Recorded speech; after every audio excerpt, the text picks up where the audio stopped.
on the afiyah. And that would make him chayiv an extra malchus, because you're chayiv if you arrange the bread, and you're chayiv if you bake the bread. He just did both. He's chayiv twice. The Gemara asks on Rav Papa, that how did we get that you're chayiv on each one of these things? We said, it says, Lo seyaseh chametz, don't make it chametz, and it said, Lo seyafer chametz, don't bake it chametz. Just like the baking is chayiv, also on everything else, you're chayiv. Okay, that's what we learned. We said that just like the baking is just one activity, so too everything else is just one. For each small activity, you're going to be chayiv for each small one. Well, it says, 1 second. You said that baking is just one small activity. Now you're telling me it's more than that. Va'amrit, you said before, we learned yesterday, that it's an individual act. And you're chayiv just on the baking alone, without doing anything else. Now you're telling me you're chayiv twice. What's this like kasha? It's not a question. Okay, I'll tell you first Rashi's pshat, and then I'll tell you Tosfos and Rabbi Gershon. Rashi learned. Back from 770. Next to the rabbi, you lady. I'm a fixing. Rashi learns that yes, if the same person arranges it, if the same person arranges it, that puts it in the oven, then he's chayiv once on the arrangement and only once on the baking. But if someone else does the arrangement, so that person is chayiv on the arrangement, and then this person puts it in the oven, then he's chayiv twice on putting in the oven and on the arrangement. If he would have done the whole thing, the arrangement, he would have only been chayiv once for the baking. Now he's chayiv twice for the baking because he's also chayiv for the arrangement that takes place when you put it in. This is Rashi. This is how Rashi learns. Now, Tosfos is a little bothered by this. He says, you said that Eifa is, you basically never told me a case where the person that's baking it is only chayiv one. Either he does the arrangement and the baking, and he's chayiv once on the arrangement, once on the baking, or he does only the baking, and he's chayiv twice. But he's never chayiv just one. This person is never chayiv just once. Either he did arrangement and baking, and he's chayiv twice, but only one for the baking, one for... And that wasn't what the Gemara was asking. So Tosfos says, in Rabbi Gershon, they say, no. What the Gemara means to say is, Hada arachu va'afahu. When is he chayiv twice? What Rav Papa says he's chayiv twice. That's when he arranges it, and he puts it in the oven, he's chayiv twice. Hada arachavri v'yav lava'afa. This is where his friend did the arrangement, totally till the end, maybe until it's like on a rack arranged, and then he puts it in the oven. So then he's only chayiv for putting in the oven. He's not chayiv for the arrangement. Tosfos says it's a problem with the pshat that he's saying. It fits better. It answers the question better, but there is a problem with why didn't the Gemara say it that this is where the friend did all the arrangement and this is when he didn't do all the arrangement. That would have been what the Gemara really means to say, and it doesn't say that. So he leaves off with the kasha. Okay, that's an explanation for what Rav Papa says here. Tanu Rabbanan, the rabbis taught. Nobody answers a Tosfos. No, actually, I can't say I don't know. I can't say no. I didn't see further than that. You see, the Menachos Daf. The Menachos Daf. Was a student of Reb Chaim Volozhner. He said that Rashi is always explaining the words. Tosfos is explaining the concept. Rashi is going to fit better with the language, and Tosfos is going to fit better with the concept. And the language is anyway. You know, when you make the generalities, it doesn't always work. All right. Tanu Rabbanan. The rabbis taught in a Bais. It's an important Brisa. always starts off anonymously, and then it could take off other opinions. It says, Bechor she'achzei dam. If there's a bechor, an animal, the rule is that an animal that's a firstborn animal, a kosher animal, it's brought as a sacrifice. It's given to the kohen, it's brought as a sacrifice. If it has a mum, a blemish, then the kohen keeps it. It's not a sacrifice, it's just his own. So, the kohen? The kohen. The The kohen keeps it. If it has the mum? Yeah. It's given to the kohen. That's why they were always concerned that there I thought comes these blemishes on purpose, right? Isn't that what you said? That they There was a concern that the kohen would make a mum in it. Ah, I see. Oh, okay. We'd have to redeem it or something. But, okay. So here we have a bechor that's sick. Achzei dam, it has some illness. Now, in those days, the way of healing the illness was to let blood. Now, they can let blood, they can take blood out from different parts of the body. Some parts of the body will leave a mark, like on the ear.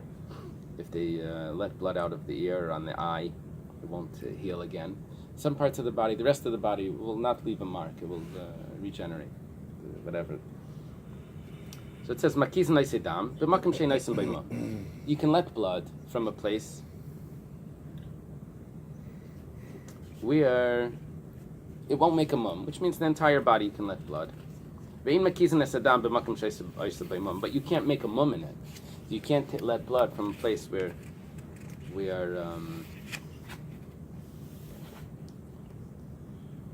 it will make a blemish, like the ear or the eye. Divrei Reb Meir, these are the words of Reb Meir. Here goes the whole theory of Tanur Rabbanan starts off anonymously. Reb Shira Gaon writes that. Here, the first opinion is Reb Meir. It actually says, oh well. Okay, so Reb Meir says, you can let blood, but don't make a mum.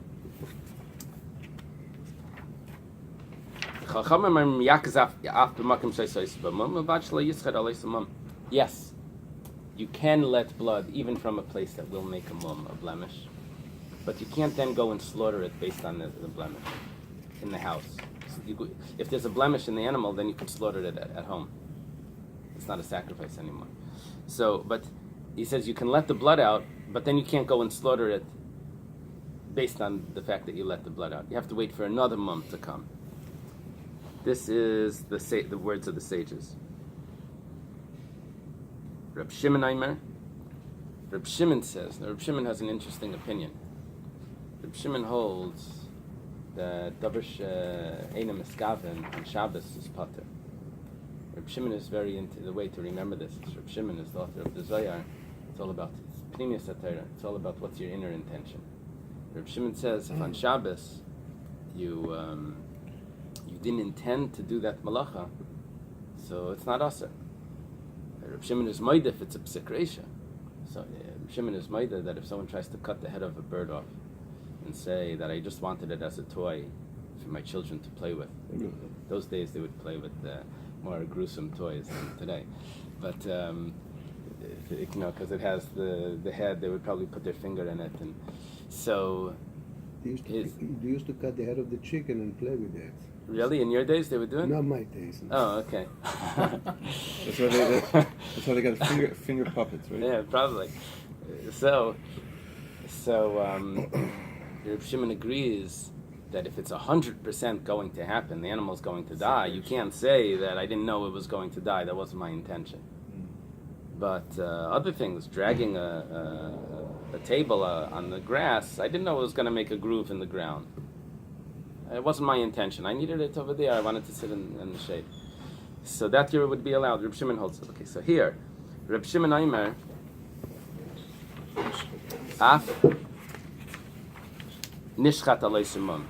You can even shecht it on that mum that you made, but with letting the blood. Why? Because your intention was not to make a mum. Your intention was to heal it. They made a mum, but that wasn't your intention. Rabbi Yehuda Aimer. Rabbi Yehuda says, Afilu meis in mekizim le'esadam. That means even if it's going to die. It's probably supposed to be Afilu yamas. Rashi says Afilu yamas. Even if it's going to die, if you don't let the blood. It's funny, in the comments here they don't correct it. But Rashi clearly has it like that. Even if it's going to die, if you don't let blood, you're not allowed to let the blood out. Why? Rabbi Yehuda holds that if we allow him to let blood from one place, we're afraid he's going to let blood from another place, because we're concerned that a person is very concerned about his money. And an animal is his money. If it's going to die, he's going to lose money. So he wants it to live. So he's going to be just quickly doing something to make sure that it survives, and he may end up letting blood from the place that will make a mum, from the ear, from the eye. And Rabbi Yehuda holds like Rabbi Meir, that if it's done from a place that makes a mum, and that you're not allowed to do it from a place that makes a mum. And we're afraid that he's going to. So therefore we say you can't do it at all. So he's more strict. He's more strict. Okay, so we have Rabbi Meir. He says that only from places that don't make a mum. Rabbi Yehuda would follow that and say even from places that do make a mum, that even from places that don't make a mum, you're not allowed to, because you may end up doing it from places that do make a mum. We have the sages that say that you can do it from a place that makes it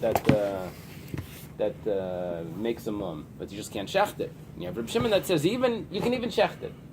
Rabbi Shimon is the most lenient. Okay. Amr Rabbi Chia bar Abba, Amr Rabbi Yochanan. Rabbi Chia bar Abba says in the name of Rabbi Yochanan, this is a very common student-teacher combination. Hakol maidim b'mechametz acher mechametz shehu chayev. D'ksiv le'siyasach chametz v'le'siyafach chametz. Everyone would agree. They're giving examples. You see, what's happening here is that this animal has a slight mum already. It has a temporary mum. It's sick. It's going to die if you don't do anything. And you're not allowed to go ahead and make a mum of it. A second mum, according to some opinions. But what about other cases? This reminds me that I remember learning in Hilchos Shabbos. There's this whole discussion. The Avnei Nezer writes this, the Eily about the Rashba. It says if you can't cook on Shabbos, but at what stage is it considered cooked? So we usually consider Michael ben Drusoi, if it's half cooked or a third cooked, machlekes Rashi and Ram. So let's say it's cooked that much, and then someone else finishes it, cooks it all the way. Is he chayiv again? So that's what we're discussing here, after it already passed the line. So if one person makes it, everyone agrees that if it's chametz first, and then someone else comes along and makes it more chametz, adds more yeast, that is chayiv. Why? Because it says, or here it would be arranging it and kneading it, and then arranging it, and then baking it. It says le'siyas chametz, le'siyaf chametz. Have two psukim, and then everyone agrees b'mesaris acher mesaris. There's a prohibition against castrating animals. We're not allowed to castrate animals. I knew a veterinarian that he became from. He had to give up his job because that's the main thing that they do. So shehu chayiv. Everyone agrees. For example, if the testicles were cut but not removed, someone else comes and removes them. So that would be the second person is also chayiv, not just the first person. Diksiv, because it says in the pasuk, "Umoch v'kosos v'nosok v'koros." Imal kairis chayiv, if from cutting them he's chayiv. Al noisek, from removing them, like kolshkin, is for sure should be chayiv. So we're talking about that the prohibition was done in a minor manner.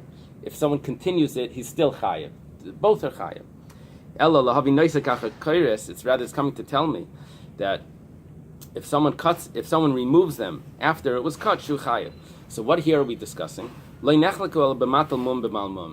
only time we have a machlekes about this is if there was a bal mum, it's sick, and they come along and they make a new mum in it. Rameir savar kol mum layiyabay. Rameir holds that any mum you're not allowed to make in it. You can't make a mum. It's kol mum. Rabbanan savri tamim yelaratzin. If it's perfect, then don't make a mum. But if it already has a mum, it's not a problem. It's not tamim. You see where they put the comma? Tamim yelaratzin. For Rameir nami yaksiv tamim. What does Rameir do with that? Only something that's perfect you shouldn't make a mum. If it already has a mum, big deal. It's already it has a mum. A quick question. For Bechor Shach Zoydam, At that stage, at that moment, could you sacrifice it? Well, that's what all the Mefarshim are discussing. The problem is that because you could heal it, it's not really considered a mum. So then why are we calling it in the Gemara that it has a mum? It's we're considering it like a temporary mum, like a mum over.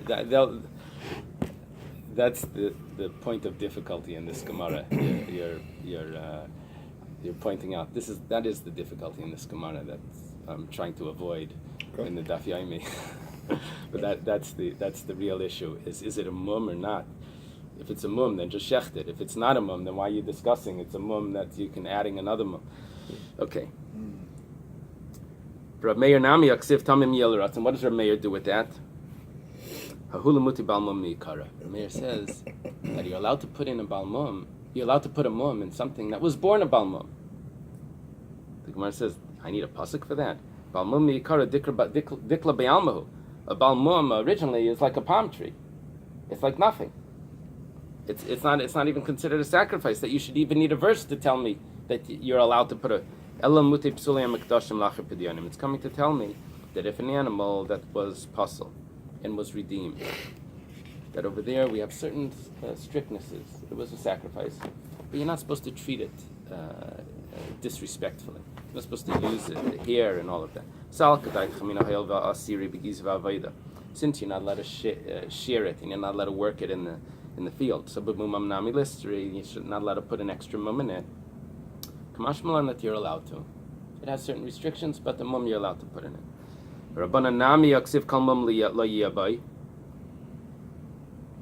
It says that any mum you shouldn't put in it. How would the Rabbanan say you're allowed to put a mum in it? The Rabbanan say that I need for a brisa. It says kol mum la yiyabay ein li yelish la yiyabay mum. Minayin shla yigram la yidei achirim shla yinich batzikay devel gabias and kadesh yavi kelviatan. I could have thought that maybe I can't do a mum, but I can cause a mum. I can put honey or dough on the ear of the animal, and a dog is going to come and bite it. It will cause a mum. Tamalim kol mum. It says kol mum. Even in the... How do you read that? Kol mum. Amar mum v'amar kol mum. It says a mum, and it also says kol mum. That teaches me that I can't even cause a mum. It's supposed to add, it's missing a word. Echad mum ve'echad kol mum. That's what it's supposed to say. Okay. So now we have the machlaikas is only regarding a mum that was already there and adding another mum, and we discussed what we have to do with each one does with the psukim of the other one, how to improve it. Tomorrow, what time? Tomorrow we learn at 8. Tomorrow is Shabbos V'Varchim. Oh, so we learn at 8 anyway. We only get a half hour. Let's see what we can accomplish. Don't be late. And then Sunday we get an extra time. We start at 6:30. Sunday what time? 6:30. Sunday 6:30 regular. We're back on regular schedule, and Shabbos is at 8. We get a half hour on Shabbos.